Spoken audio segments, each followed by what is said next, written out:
A Hollywood legend's dark secrets unraveling like a twisted reel of film, Gene Kelly, the man who danced his way into our hearts, is now the talk of Tinseltown for all the wrong reasons. The year is 1952, and a 19-year-old dancer collapses under a piano, sobbing from exhaustion after Kelly pushes her to the brink during rehearsals. But that's just the opening act. His former co-stars are finally spilling the tea. French kisses that weren't scripted, cruel mind games that left them reeling, and behavior so shocking it made A-listers swear they'd never share a set with him again. Buckle up, because this is the untold story of Gene Kelly, a tale of talent, torment, and tenacity that's about to take you on a wild ride through Hollywood's glitzy chaos. Let's rewind to where it all began. Pittsburgh, 1912. Born the third of 5 kids in a boisterous Irish-American family, Gene wasn't exactly pirouetting from the cradle. His dad, James, sold photos, while his mom, Harriet, was the real MVP, obsessed with music and theater. She dragged her kids into singing and dancing lessons, even though Gene wasn't having it. Baseball and gymnastics? Sure. Dance? Embarrassing. The neighborhood punks mocked him relentlessly, but at 15, something clicked. Dancing wasn't just a way to impress the girls. It was a power move to outshine the bullies who taunted him. With his athletic edge, he fused sharp, fast steps with smooth flair, unknowingly crafting the style that'd later light up screens worldwide. He tried the straight and narrow at the University of Pittsburgh, dabbling in economics. But the stage kept calling. Enter the Cap and Gown Club, a student theater crew where he went from performer to director, sharpening his chops between 1934 and 1938. Meanwhile, his family launched the Gene Kelly Studio of Dance in Squirrel Hill, and with his brother Fred, he taught, managed, and hustled in local clubs. Every gig taught him how to hook a crowd, and trust me, he was just getting warmed up. By 1937, Pittsburgh felt too small for his big dreams. Broadway beckoned, and Gene answered with a suitcase and a swagger. His debut? A tiny role in 1938's Leave It to Me, playing a secretary in Cole Porter's musical comedy. It wasn't much, but choreographer Robert Alton, who'd spotted him back home, knew he was gold. Then came 1939's One for the Money, where he sang, acted, and danced across 8 numbers, flexing his versatility. But here's the kicker. His first big win wasn't even a musical. In William Saroyan's Pulitzer-winning The Time of Your Life, he choreographed his own moves, blending story and dance in a way that screamed Gene Kelly. That hustle paid off in 1940 with Pal Joey. Playing a slick, morally shaky nightclub crooner,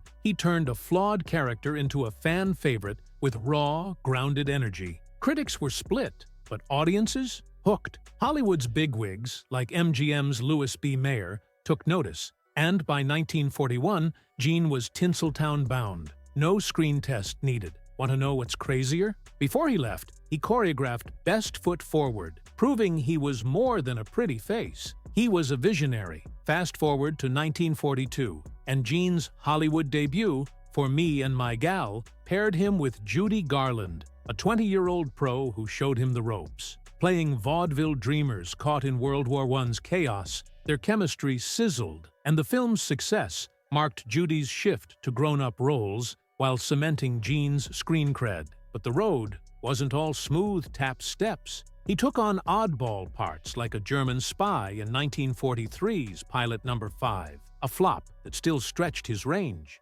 Then, in 1944, MGM loaned him to Columbia for CoverGirl with Rita Hayworth. Here's where it gets wild. He danced with his own reflection in a scene he choreographed himself, turning a tale of a chorus girl turned model into a visual stunner. That creativity? It was pure Gene, and it put him on the map as a triple threat. By 1945, he teamed with Frank Sinatra in Anchors Away, dancing with Jerry the Mouse in a groundbreaking live-action animation mashup. Playing a sailor on leave, he blended comedy, music, and charm, racking up 5 Oscar nods and a win for scoring. Hold onto your seats. His star was skyrocketing. But let's circle back to that 1952 breakdown. The dancer's tears under the piano weren't a one-off. Co-stars whisper about Gene's darker side. unscripted kisses that crossed lines, mind games that rattled nerves,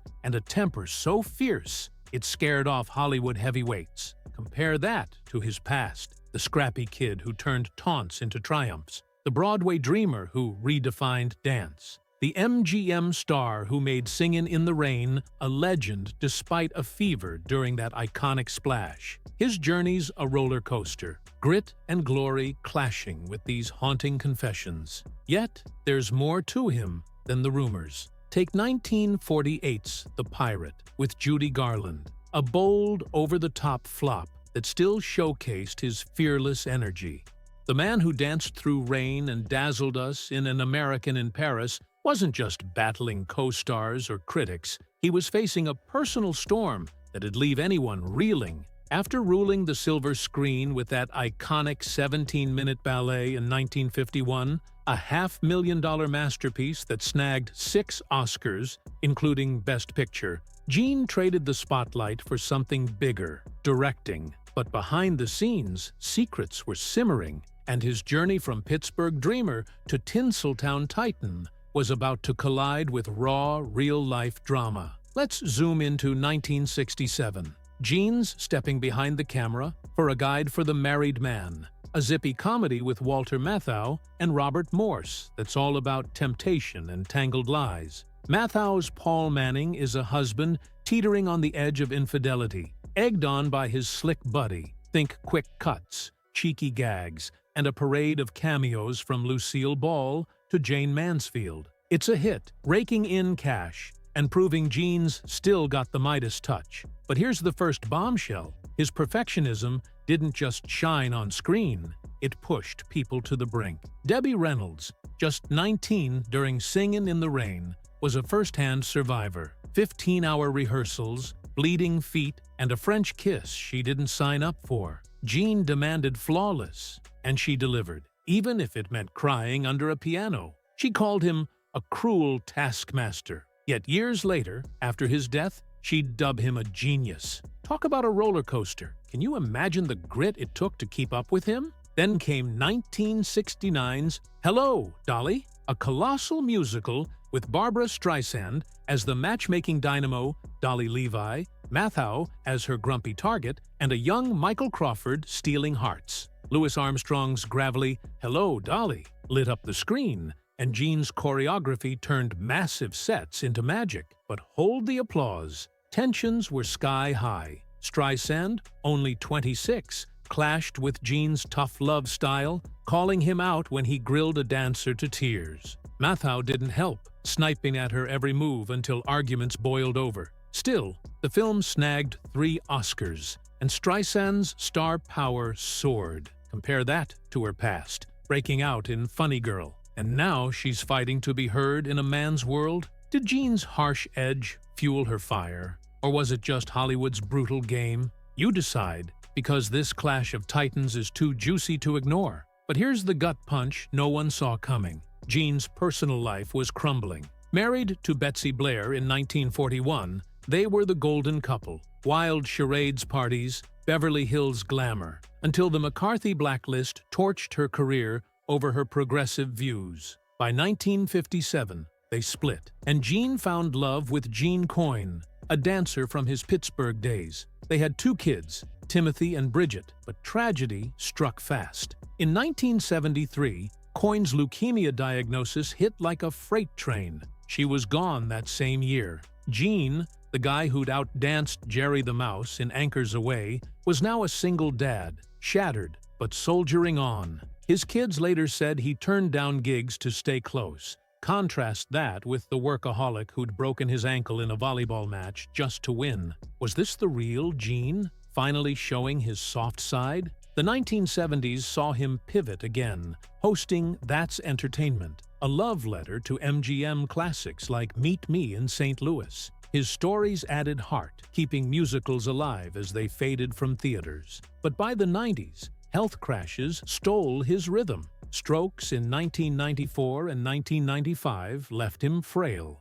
His third wife, Patricia Ward Kelly, stood by him until he slipped away in 1996 at 83. Esther Williams, once dwarfed by his ego in Take Me Out to the Ball Game, mourned a pioneer. So, what's the final twist? As Hollywood eulogized a legend, whispers of his past, those shocking confessions and grueling demands, linger. Did his relentless push create timeless art or break too many spirits? The curtain's down, but the mystery's just heating up. What's the next secret this dance king's legacy will unveil?